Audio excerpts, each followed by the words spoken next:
Catequesis familiar, primer nivel de confirmación. Yo creo, esta es mi fe. Bienvenidos a este 26º encuentro. El tema del día de hoy es la desgracia del pecado. Seguramente ya has tenido experiencia del pecado.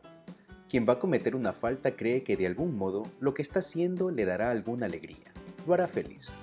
Sin embargo, si bien puede ser que en un primer momento el pecado te pueda hacer sentir bien, apenas pasa ese primer efecto, ocurre siempre lo mismo. Llega la tristeza, la frustración y el dolor. ¿Por qué?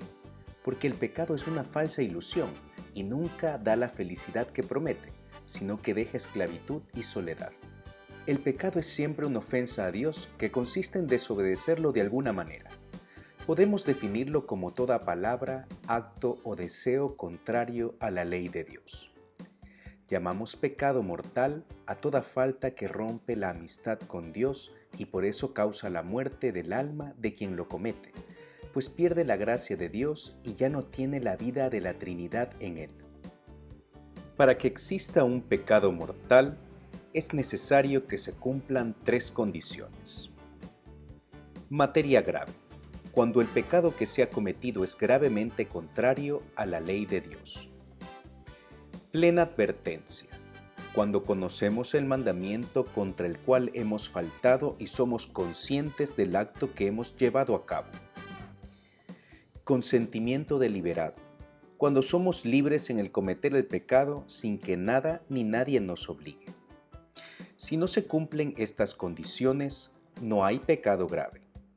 Por ejemplo, golpear a un inocente es un pecado grave.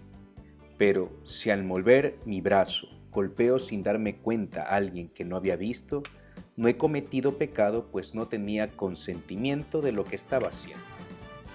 Cuando existe advertencia y consentimiento, pero la materia no es grave, se trata de un pecado venial. El pecado venial no rompe la amistad con Dios, pero debilita nuestra vida espiritual.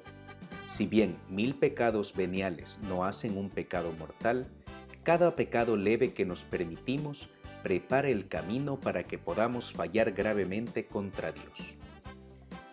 El pecado es la peor desgracia, pues sus consecuencias son tremendas. El pecado grave rompe la amistad con Dios, haciéndonos perder la gracia santificante, la comunión con el Señor. El pecado nunca me daña solamente a mí. Como todos los bautizados somos un solo cuerpo en Cristo, cuando yo peco, aunque nadie se entere de mi falta, hago daño a toda la iglesia y generalmente también a la sociedad.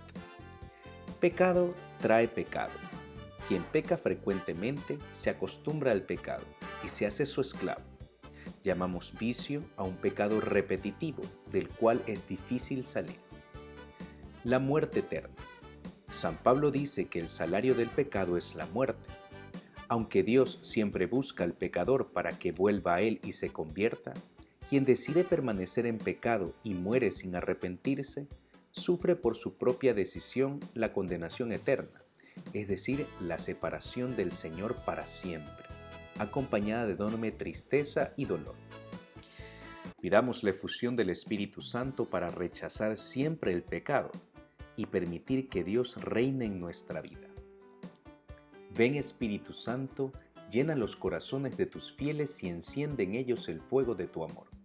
Envía, Señor, tu Espíritu y renueva la faz de la tierra. Oh Dios, que llenaste los corazones de tus fieles con la luz del Espíritu Santo, concédenos que, guiados por el mismo Espíritu, sintamos con rectitud y gocemos siempre de tu consuelo. Por Jesucristo nuestro Señor.